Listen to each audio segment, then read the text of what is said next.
I have this reoccurring dream that we're in the year 2098.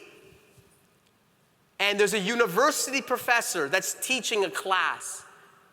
And of course, the professor would be in the metaverse. And of course, when you're in the metaverse, by the way, every morning you have to pray to our Lord, which is Mark Zuckerberg. And of course, President Kardashian and First Gentleman Pete Davidson.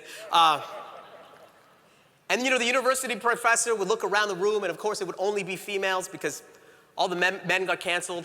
And then the university professor would say, there's been so many innovations over this last century. It's been incredible. We've seen more innovations this century than any century combined. She'll point to 2026 when we had the autonomous flying taxis. She'll point to 2048 when we colonize Mars. She'll point to 2063 where we could finally unsend a text message. Everyone would clap. It was amazing. And then one student would say, hey, I'm looking at this graph that you have.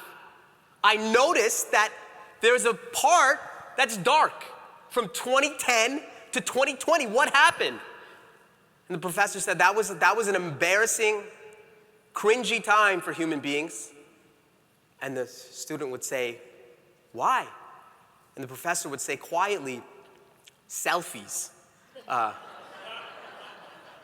But no, this marked the end of the Web 2 era. See, there's been 3 phases of the internet up until now.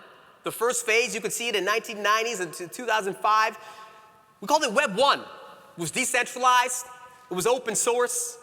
Around 2005, we entered into Web 2. Oh, Web 2 was dynamic. We could actually engage with the internet. And by the way, we paid for it. We paid for it with our data and our attention and our likes and hearts, and a number of companies that you all know accumulated incredible wealth in the Web 2 era. Now we're entering into the Web 3 era, which is an internet owned by users and builders, orchestrated by tokens. This is a definition by Chris Dixon from A16Z. We're entering into this Web 3 era, which is going to be facilitated by the blockchain. This is going to create the 21st century renaissance.